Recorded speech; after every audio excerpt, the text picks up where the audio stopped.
The Great Wall of China snakes over mountains, deserts, and plains for thousands of miles, an engineering icon and the world's most famous barrier. But the wall wasn't one single project, and it didn't always do what people expected. Long before a single Great Wall existed, Chinese states built smaller walls to defend against raids. From the 7th to 3rd centuries BC, rival kingdoms carved earthworks across their frontiers.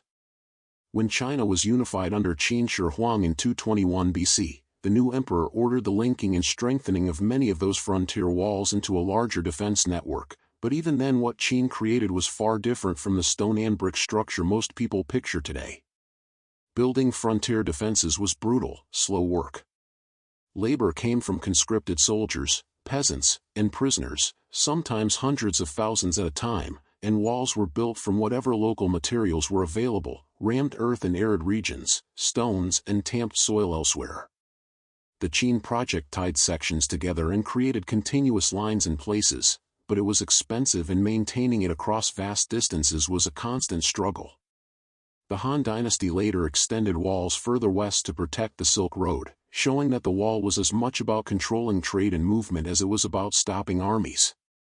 Over the centuries, different dynasties repaired and reworked frontier defenses, but the most dramatic transformation came under the Ming Dynasty, 1368 to 1644.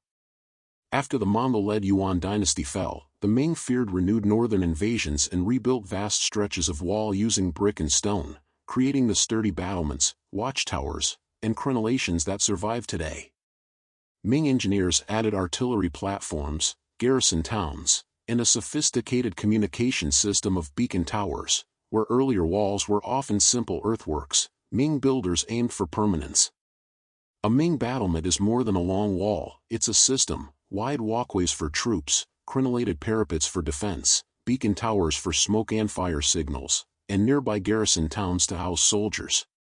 Messengers could warn of raids along huge stretches, but life on the frontier was harsh. Soldiers ate simple rations, villagers were taxed to support garrisons, and watchtowers often stood empty in winter.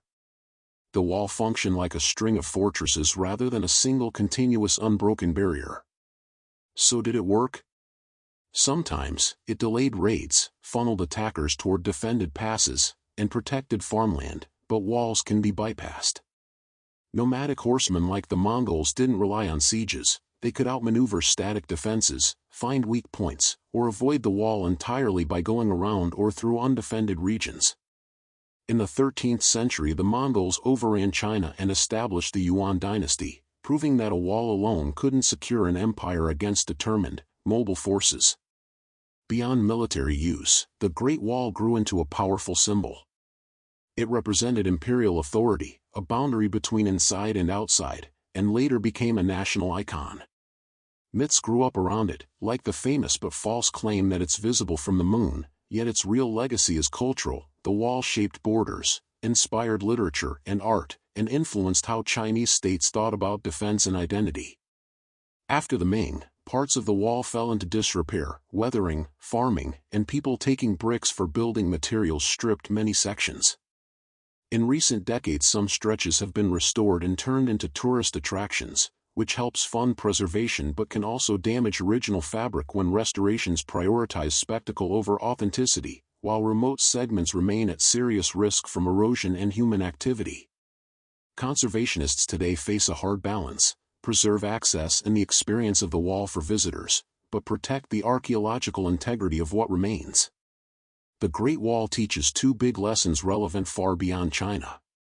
First, engineering alone can't solve political and military problems. Walls can delay and deter, but they don't replace diplomacy, logistics, and social cohesion. Second, boundaries shape people's lives in ways that last centuries. Walls divide and protect, but they also define identities and economies. When we look at modern borders and barriers, we see similar trade-offs: security versus cost, symbolism versus practicality. So the next time you see a photo of the wall winding over a ridge at sunset, remember it's not a single monument built once by a single ruler, it's a patchwork of time, a record of human effort, triumphs, and limits.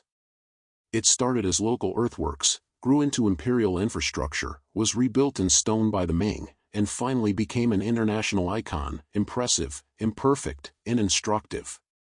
If you enjoyed this deep dive into the Great Wall, like and subscribe for more 5-minute history explainers, and let me know in the comments what you'd like us to explore next.